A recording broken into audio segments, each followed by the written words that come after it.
അന്നം നൽകിയിരുന്ന കടൽ വലിയതുറ കൊച്ചുതോപ്പുകാർക്ക് ഇന്ന് ആശങ്കയുടെ കടലാണ്. ഇത്തവണ മഴയും കടൽക്ഷോഭവും ശക്തമായതോടെ 3-ലധികം വീടുകളാണ് തകർന്നത്. അപകട ഭീഷണിയിൽ നിൽക്കുന്ന വീടുകളുമുണ്ട്. മത്സ്യബന്ധന മേഖല നേരിടുന്ന വറുതിക്കൊപ്പം സ്വന്തം കിടപ്പാടം കൂടി നഷ്ടമായതോടെ വലിയ ആശങ്കയിലാണ് ഇവിടുത്തെ ജനങ്ങൾ. സാന്ത്വന സാജു അവരോട് സംസാരിച്ചു, നമുക്ക് കേൾക്കാം.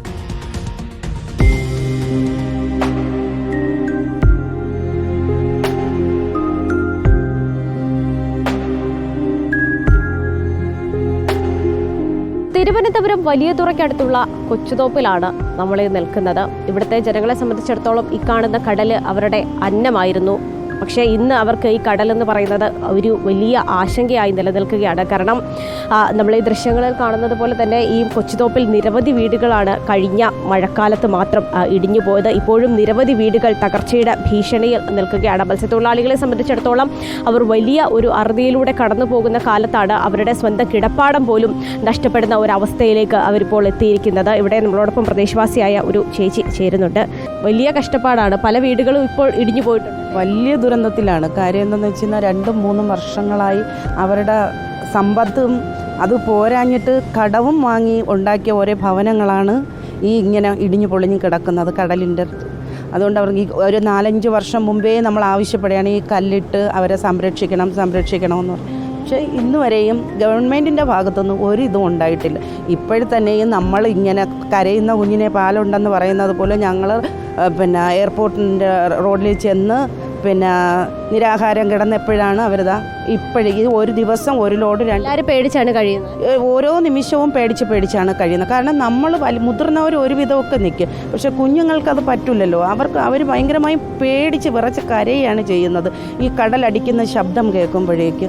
നമ്മൾ ഈ ദൃശ്യങ്ങളിൽ കാണുന്നത് പോലെ തന്നെ നിരവധി വീടുകളാണ് ഈ ഒരു ഭാഗത്ത് മാത്രം തകർന്നിരിക്കുന്നത്. ഈ അങ്ങോട്ടൊക്കെ പോകുകയാണെങ്കിൽ നിരവധി വീട് തകർച്ചയുടെ വക്കിലും ആണ് ഇരിക്കുന്നത്. മത്സ്യത്തൊഴിലാളികളെ സംബന്ധിച്ചിടത്തോളം മത്സ്യബന്ധന മേഖല തന്നെ വലിയൊരു അറുതിയുടെ കാലത്തിലൂടെയാണ് കടന്നു പോയിക്കൊണ്ടിരിക്കുന്നത്. സർക്കാർ സഹായമൊക്കെ മത്സ്യത്തൊഴിലാളികൾക്ക് ലഭിക്കുന്നുണ്ട്. പേപ്പറിലെ പശു പാല് തരില്ല എന്ന് പറഞ്ഞിട്ടില്ലേ, അത് തന്നെയാണ് ഒരു പ്രഖ്യാപനങ്ങളിലുണ്ട്.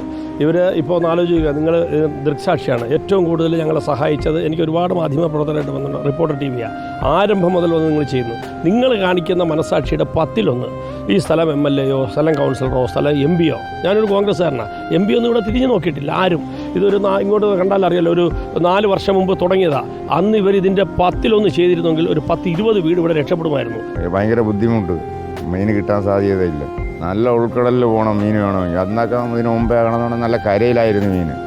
ഇത് 20,000-30,000 രൂപയുടെ എണ്ണയും പെട്രോളും ഡീസലും വലിയ എഞ്ചിനും വെച്ചാണ് നല്ല ഉൾക്കടലിൽ പോകുന്നത്. ഇപ്പോൾ പേടിയാണ് ജനങ്ങൾക്ക്. ആഗോളതാപനത്തിൻ്റെ ഭാഗമായും അതുപോലെ തന്നെ കടലിലുണ്ടാകുന്ന പ്രതിഭാസത്തിൻ്റെയൊക്കെ ഭാഗമായും മത്സ്യം ലഭിക്കുന്നതും വളരെ കുറവാണ്. അങ്ങനെ ഒരു സാഹചര്യത്തിലാണ് ഇവർ ഉൾക്കടലിലടക്കം പോയി മത്സ്യം പിടിച്ചുകൊണ്ട് വരുമ്പോൾ വാങ്ങാൻ ആളില്ലാത്ത ഒരു ബുദ്ധിമുട്ട് കൂടി നേരിടുന്നത്. അതിന് പിന്നാലെ ഇനിയിപ്പോൾ മഴ കൂടി വന്നതോടുകൂടി ഈ മത്സ്യബന്ധനം ഇല്ല എന്ന ആ ഒരു വറുതിക്കപ്പുറത്തേക്ക് സ്വന്തം കിടപ്പാടം പോലും നഷ്ടപ്പെടുന്ന അവസ്ഥയിലേക്ക് ഇവർ എത്തിക്കൊണ്ടിരിക്കുകയാണ്. സർക്കാരോ മറ്റ് അധികൃതരോ ആരും തങ്ങളെ തിരിഞ്ഞു നോക്കുന്നില്ല എന്നുള്ള വലിയ പരാതിയും ഇവർ പറയുന്നുണ്ട്.